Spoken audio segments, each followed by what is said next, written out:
Bootlegger Rye Memphis. So like all the Bootlegger guitars, it is made in Korea. It's very reasonably priced. Comes with a molded hardshell case, which I think is an excellent touch. A very nice case, I might add. But let's go over some of the specs of this particular guitar. So right out of the gate, you can see this is a T-style body. It's a classic design. If it ain't broke, don't fix it. But we have improved on it, I think, a little bit here. So we have kind of a gentle arm roll off right here. It's very subtle, it's kind of hard to see, but there is a gentle roll right here where the arm goes. There's also a subtle belly cut right here on the back. And there's a little bit of a hand scoop right here in the cutaway, which also, in addition to kind of giving you a little extra room to work there, it's just kind of a nice aesthetic touch. I think it looks nice. So the body is a maple top. It's an actual, it's not a veneer, it's a thick, plain maple top. In fact, I would say it's about maybe 3/8 of an inch thick. You can see that in the F-hole here, the thickness of the top.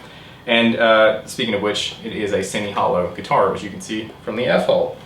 The back of the body is made of Polonia, which I'm not terribly familiar with. I've seen a few guitars made out of, but it's very lightweight, and it's got a beautiful grain pattern, and it's really nice. And then if we move to the pickups here, we've got a big HSH switching rig, so that's humbucker, single humbucker. A 5-way blade switch to do the classic 5-way blade switch thing. You've got a master volume and a master tone.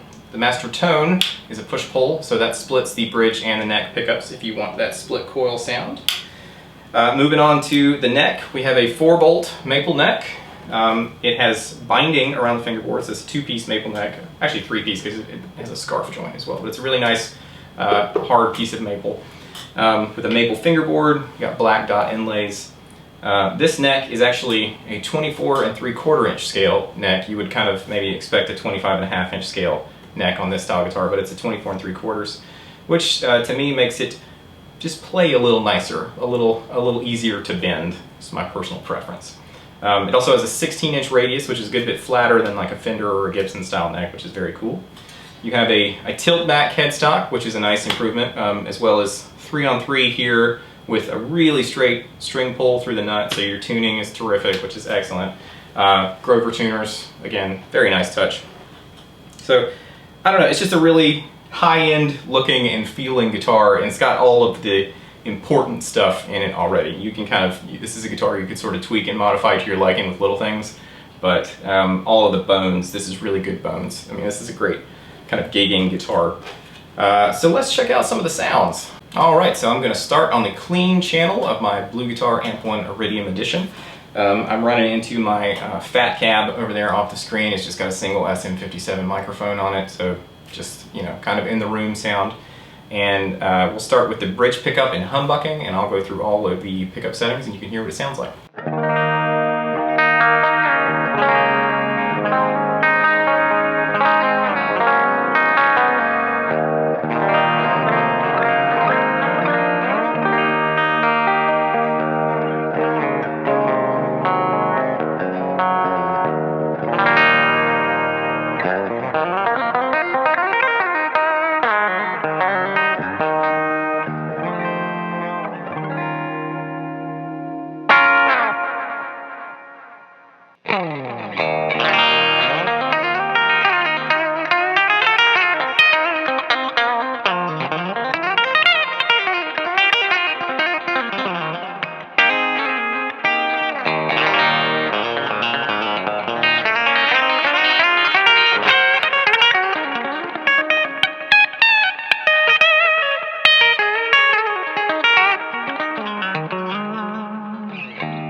Alright, now let's check out some classic British rock tones using the vintage channel of my Blue Guitar Amp 1 Iridium Edition.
cool about the Bootlegger Rye, I've noticed that there is there's a thing that happens with semi-hollow guitars, like in 335s and stuff like that. There's this kind of big, warm, fat mid-range thing that happens in those guitars. And a lot of times with guitars that are semi-hollow in this sense, they're small and kind of more solid body guitars, they don't have that. But this actually does have a little bit of that woody, airy thing. So I'll just play a little bit on the bridge pickup with kind of like a dark gain sound. You'll sort of be able to hear it in the way that it comes out of the harmonics and the kind of thick mid-range sound.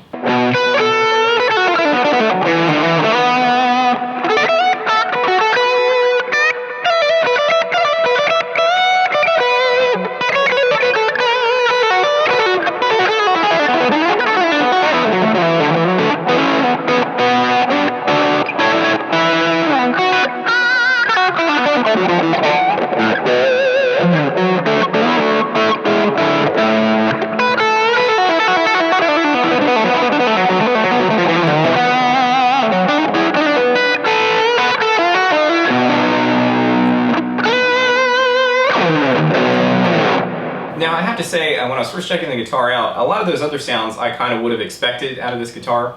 What I didn't expect out of this guitar was its propensity for metal. I was just really floored by something so traditional looking being very aggressive sounding in a gain setting. So I've tuned it down to drop D, and here's just some kind of random metal riffage. But you can hear, I mean, it's just thunderously tight, and it's just squealing harmonics. I mean, like, you could absolutely just do some seriously aggressive metal stuff with this.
Just some singing lead stuff with a nice kind of warm, fat lead tone. I'll kind of switch through the pickup settings. You can hear how the guitar handles lead licks. It sounds great, it plays great, it's got great harmonic overtones, so here's what that sounds like.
That's the Bootlegger Rye Memphis. I'm thoroughly impressed. Price point withstanding, it's just a really good guitar. And the fact that it's, like $800 with a hard case is just even better. But I mean, even outside of that, if I just picked this up in a music shop somewhere, I would be impressed. And I think probably one of the most impressive things to me, I mean, the versatility is really, really cool to be able to get all those different sounds from, you know, chicken picking all the way to just, you know, absolutely gnarly metal riffs. You can do all that. But also, I tend to find that with guitars like this that are semi-hollow but they're solid body size guitars, I tend to think that there usually is no semi-hollow quality to it other than it's maybe a little lighter or something. It's inaudible to me. But this one, I can hear this semi-hollow thing in the harmonics, and there's a kind of a mid-range. If you played a 335 or something, you know what I'm talking about. There's a thing that it does. And it's also receptive in a nice way to feedback. If you have enough volume, you can start to hear it resonate inside the guitar. Not in a microphonic way, but the kind of like Ted Nugent, you can grab a note and wail on it sort of way, which is pretty cool. And the lightweight is a nice touch too. It's probably 7.5 pounds. So this is a good example of if you're playing in one of those bands that does, you know, weddings where you're doing a ton of top 40 stuff with all different genres, or you're playing a band that does decades worth of music from the 60s to the 2000s or something like that, you need a whole bunch of different sounds. This guitar would be perfect for that because it's got this massive pickup rig that you could just do all kinds of stuff with. And then on top of that, it's very affordable. It's very lightweight, so you can play it for 3 hours or whatever. This would be a great investment for the gigging musician, I guess is what I'm saying. I would just buy a set of strap locks for it because I'm OCD about that. I'll leave a link to Bootlegger guitars and the Bootlegger Rye Memphis in the description so you can go check them out. I highly encourage that you do. I think they're very cool. Comes in other colors too. This is the what they call the honeyburst, but I said to me it looks more like a cherry sunburst or whatever. It also comes in, I think, a red color and a green color, and there's some other models of Rye on the way as well. So go check them out, and until next time, I'll catch you later.